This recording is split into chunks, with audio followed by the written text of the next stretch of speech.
남북 정상회담 준비위원회가 오늘 오후 남북 정상회담을 사흘 앞두고 회담 장소인 판문점 남측 평화의 집에서 리허설을 합니다. 두 정상의 동선을 비롯해 회담 진행 순서부터 회담장 내 가구 배치까지 모든 사항을 점검합니다.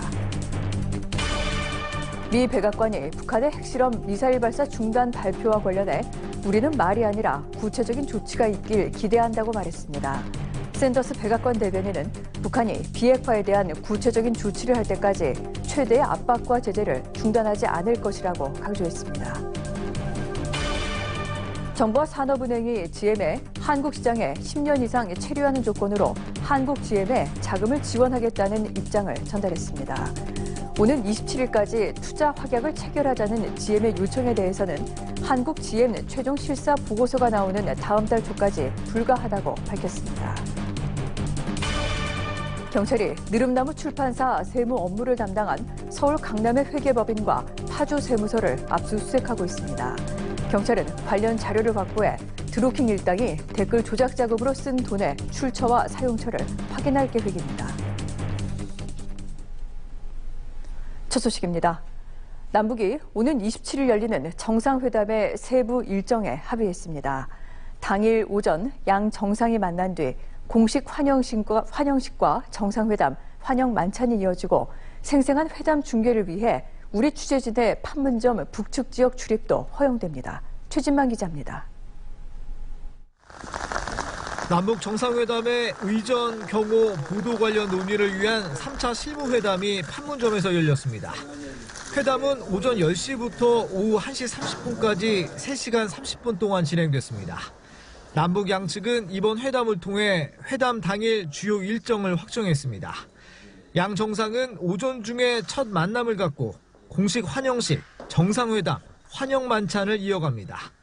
특히 판문점 북측 구역에서부터 생중계를 포함한 남측 기자단의 취재도 허용하기로 전격 합의했습니다.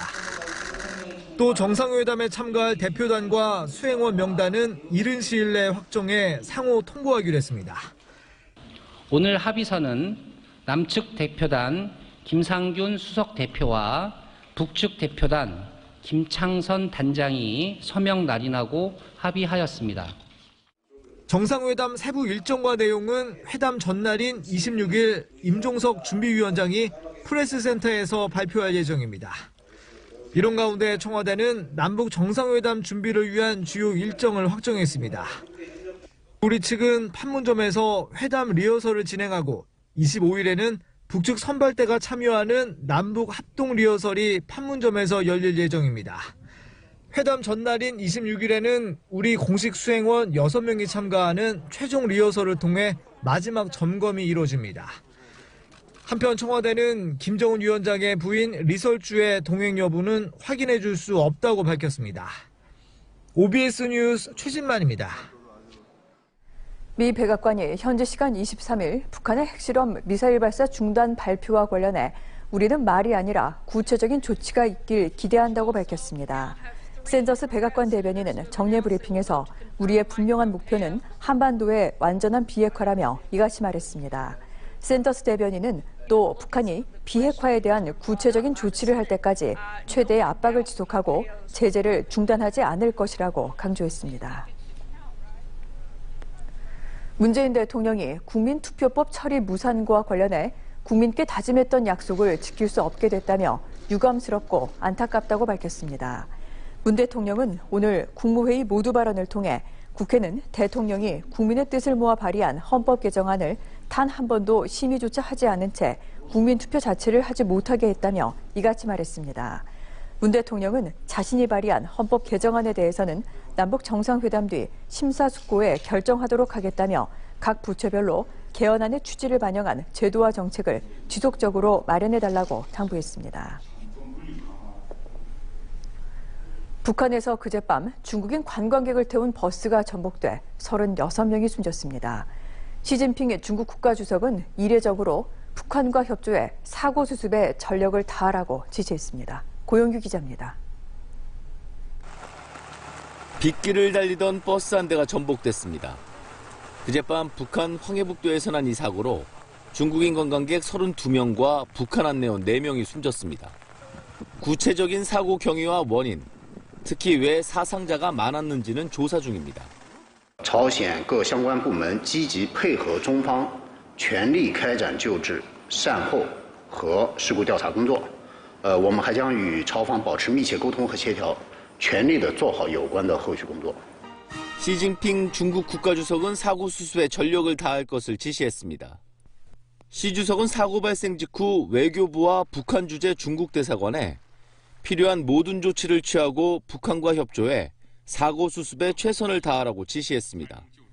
또 부상자 치료와 사고 후속 처리에도 신경을 쓰라고 당부했습니다. 리커창 중국 총리도 구체적 사고 경위를 확인하고 치료와 구호에 최선을 다할 것을 요구했습니다.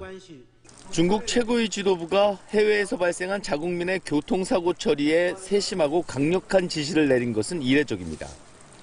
지난달 중국을 방문한 김정은 북한 국무위원장과 시 주석의 정상회담으로 북중 관계가 급속히 개선되고 있는 상황이 반영된 것으로 풀이됩니다. 하지만 희생자 수가 30명을 넘는 대형 사고가 어떻게 일어났는지 의문이 커지고 있습니다. OBS 뉴스 고용규입니다. 한편 이번 사고와 관련해 김정은 노동당 위원장이 위문 활동을 펼쳤다고 북한 매체들이 보도했습니다. 노동신문과 조선중앙통신은 김 위원장이 어제 새벽 평양의 주북 중국 대사관을 찾아 리진준 대사 등을 위로하고 애도의 뜻을 표했다고 전했습니다. 이어 저녁에는 병원에서 부상자 상태 등을 살펴보고 치료 대책도 협의했다고 덧붙였습니다. 네이버 댓글 여론 조작 사건을 수사하고 있는 경찰이 드루킹 김모 씨가 운영한 경기도 파주 소재 느릅나무 출판사의 운영자금 출처에 대한 수사를 본격화했습니다. 서울지방경찰청은 오늘 오전 9시부터 느릅나무 출판사 세무 업무를 담당한 서울 강남의 한 회계법인과 파주 세무서를 압수수색하고 있다고 밝혔습니다. 경찰은 출판사 회계장부와 컴퓨터 하드디스크, 세무서 신고 자료 등을 확보해 드루킹 일당이 댓글 여론 조작 자금으로 쓴 돈의 출처와 사용처를 확인할 계획입니다. 조현민 전 대한항공 전무의 이른바 물벼락 갑질을 수사 중인 경찰이 국립과학수사연구원으로부터 압수물 감정 결과를 받아 분석하고 있습니다. 서울 강서경찰서는 어제 국과수로부터 조전 전무의 휴대전화 등에서 삭제된 자료가 복원된 디지털 포렌식 분석 결과를 건네받아 이를 분석하고 있다고 밝혔습니다. 경찰은 압수물 분석을 마치는 대로 조전 전무를 피의자 신분으로 불러 조사할 계획입니다. 경찰은 또 조전 전무에 대해 폭행과 특수폭행 혐의와 함께 위력에 의한 업무 방해 혐의를 적용하는 방안도 검토하고 있습니다. 한국 GM 노사가 어제 법정 관리 데드라인을 1시간 남겨두고 극적으로 잠정 합의를 이뤘습니다. 일단 파국은 피하게 됐습니다. 김용재 기자입니다. 한국 GM 노사가 극적으로 임단협 교섭에 잠정 합의했습니다. 교섭은 오전 5시부터 시작돼 11시간에 걸쳐 진행됐습니다. 핵심 쟁점은 군산공장 근로자 680명에 대한 고용 보장 문제. 앞서 사측은 추가 희망퇴직과 전환 배치를 한 뒤 여기서 제외된 근로자에 대해서는 4년 동안 무급휴직을 시행하는 방안을 제시했습니다. 노조는 희망퇴직과 전환 배치는 동의하지만 4년간 무급휴직을 시행하는 안은 사실상 해고라며 맞섰습니다. 결국 사측이 한 발 물러서면서 노사는 장기 무급휴직 조항을 삭제한 수정안에 합의했습니다. 다만 희망퇴직 시행 뒤 남게 되는 인원에 대해서는 희망퇴직 종료 시점에 재논의하는 것으로 별도 합의했습니다. 또 다른 쟁점이었던 복지후생 비용 절감안에 대해서는 학자금과 연차수당 등 일부 항목을 제외하는 것으로 절충점을 찾았습니다. 신차 배정과 관련해선 부평 창원 공장에서 SUV와 CUV 모델 등 2종을 생산하기로 했습니다. General Motors has indicated its willingness to allocate to GM Korea 2 important new product programs, and would be primarily for export purposes. Most of the volume would be exported. 노사 잠정 합의에 따라 법정 관리를 피하게 된 한국 GM은 본사에서 자금 지원을 받는 등 유동성 부족 상황을 해결할 계획입니다. 정부는 노사 합의를 존중한다며 경영 정상화가 조속히 이뤄져야 한다고 밝혔습니다. 노조는 이번 주 안에 조합원 찬반 투표를 거쳐 잠정 합의안을 최종 확정할 예정입니다. OBS 뉴스 김용재입니다. 정부와 산업은행은 한국시장에 10년 이상 체류하는 조건으로 한국 GM에 자금을 지원하겠다는 입장을 미 제너럴 모터스에 전달했습니다. 감자와 출자 전환 과정에서 산은의 지분율이 내려가도 중요 의사결정에 대해 거부권을 행사할 수 있는 비토권도 지원의 선결 조건으로 제시했습니다. GM 측이 오는 27일까지 투자 확약을 체결하자고 요청한 가운데 이 같은 정부와 산은의 요구를 얼마나 수용할지가 합의 도출에 중대 변수가 될 전망입니다. 대법원 3부는 측근을 통해 LCT 시행사 이영복 회장으로부터 돈을 받은 혐의로 기소된 허남식 전 부산시장의 상고심에서 무죄를 선고한 원심 판결을 확정했습니다. 허 전 시장은 지방선거를 앞둔 2010년 이모 씨를 통해 이 회장으로부터 3천만 원을 받아 선거 비용으로 쓴 혐의로 재판에 넘겨졌습니다. 앞서 2심은 이 씨가 돈을 허 전 시장을 위한 선거운동이 아닌 평소 자신이 관리해온 지인이나 각종 모임의 관리 비용으로 사용했을 가능성이 있다며 무죄를 선고했고 대법원도 이를 맞다고 봤습니다.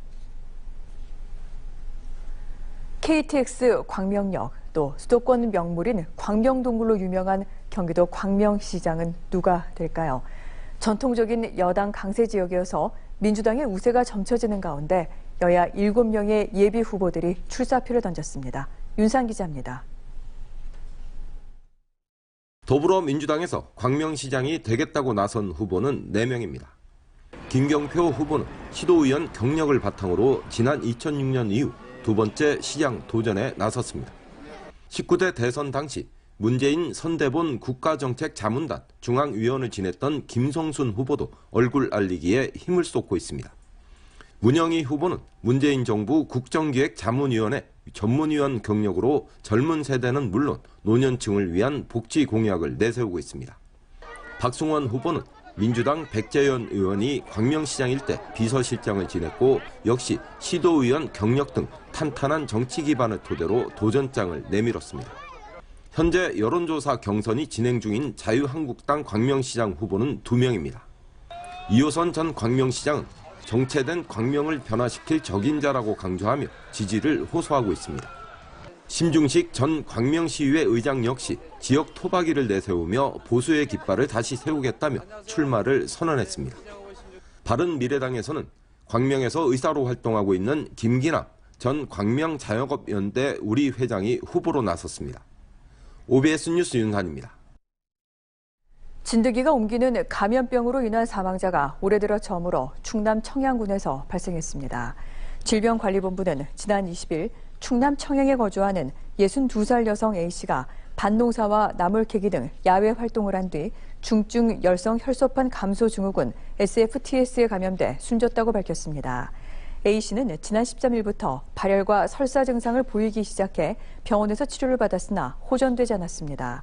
보건당국은 SFTS는 예방 백신이나 치료제가 없어 야외 활동을 할 때 진드기에 물리지 않도록 주의해야 한다고 당부했습니다.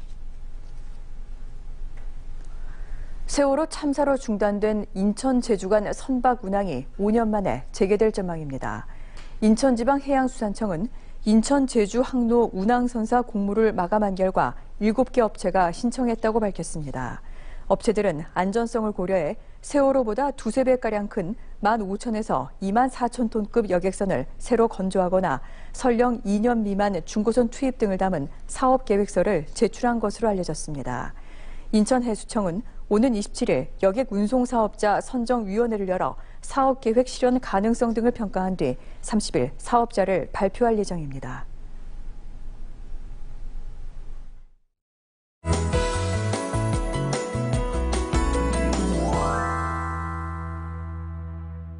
요란하게 내렸던 봄비는 대부분 그친 상태입니다. 현재는 남부지방에 약하게 빗방울이 떨어지고 있는데요. 오늘도 옷차림은 따뜻하게 하셔야겠습니다. 어제보다는 낮 기온이 5도 이상 오르겠지만 여전히 평년 기온을 밑돌면서 쌀쌀하겠습니다. 내일은 서울의 한낮 기온 22도까지 오르면서 다시 따뜻한 봄 날씨를 되찾겠습니다. 대기 확산이 원활해지면서 현재 공기의 질이 무척 좋습니다. 모처럼 만에 전국의 미세먼지 농도 좋음 단계 보이고 있습니다.